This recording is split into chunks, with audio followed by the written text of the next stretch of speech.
Drive home a new Subaru Legacy for only $19,995 and fall in love. Ooh, it's love. Yeah, yeah, yeah. The new 8 o'clock on CNN. Parker Spitzer, tonight.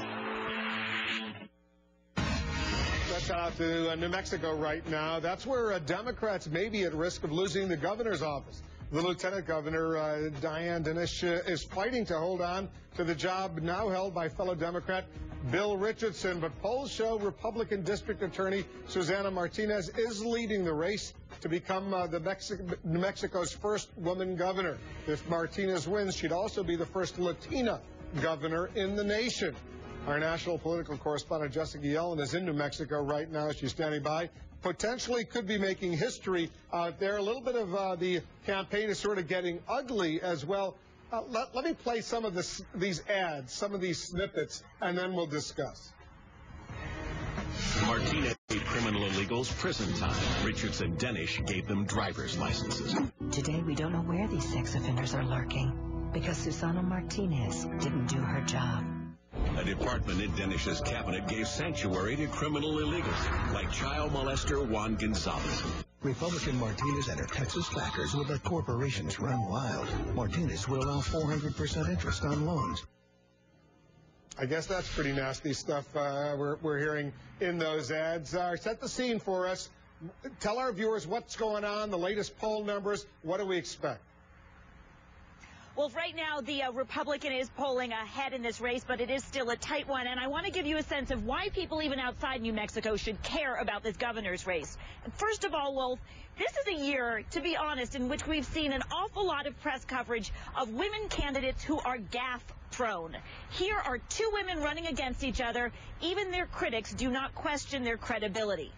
Also, it is Dianne Dinesh, as you point out, and Susana Martinez. Martinez, if she wins, will not only be the nation's first Latina governor, but she is a conservative, pro-life Republican who is endorsed by Sarah Palin, and she is very tough on illegal immigration policies. She could be quite a bright star in the Republican Party if she does win. As you know, the Republicans have been struggling to reach out, to expand their reach to Latinos. And then, Wolf, there's also this. This is the only governor's race in the nation in which two women are facing each other, and I asked Susana Martinez about this when I had a chance to speak with her. I didn't run for office thinking I was going to be one of the only two females in the country doing this. I do it because I'm passionate about the state. We are just as prepared as any male to take on the challenges of running our state, our communities, our cities, and the country. We are just as bright, and we can handle the job. Now, keep in mind, Wolf, even though women candidates have gotten a lot of press attention this year, a study by the nonpartisan Eagleton Institute at Rutgers has found that after this election, there will be fewer women in office than before. They say there will be fewer women in Congress than before. That's the first time we'll see a decline in women in Congress in 30 years, Wolf. That's pretty surprising because normally in the past 30, 40 years, the numbers have been increasing every election cycle. And for it to go down, that would be pretty surprising. Something unique happened during your interview. What happened? Yes. Okay, well, Susana Martinez has positioned herself as a tough-on-crime district attorney, and she might be personally tough on crime. When our cameraman, we were putting on our microphones, and when our cameraman reached in to put the battery pack on her belt, she sort of pulled back and said, "Be careful, there's a gun back there." She told us she has a weapon to carry, a permit to carry a concealed weapon, and she got her first gun she first registered for a gun when she was 18 years old. Well, that's New Mexico. I got to say, that was a first. Yeah. All right. First for me. All right. Thanks very much. We'll stay in close touch with Jessica. She's in New Mexico tonight, by the way, on CNN, a major face-off in one of the closest and most important governor's races in the country.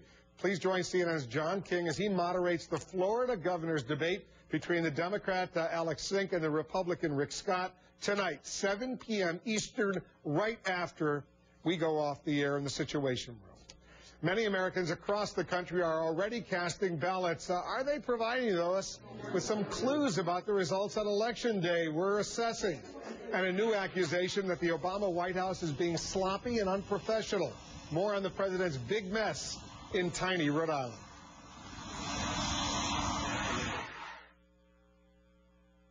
Nobody intimidates our clients. Nobody.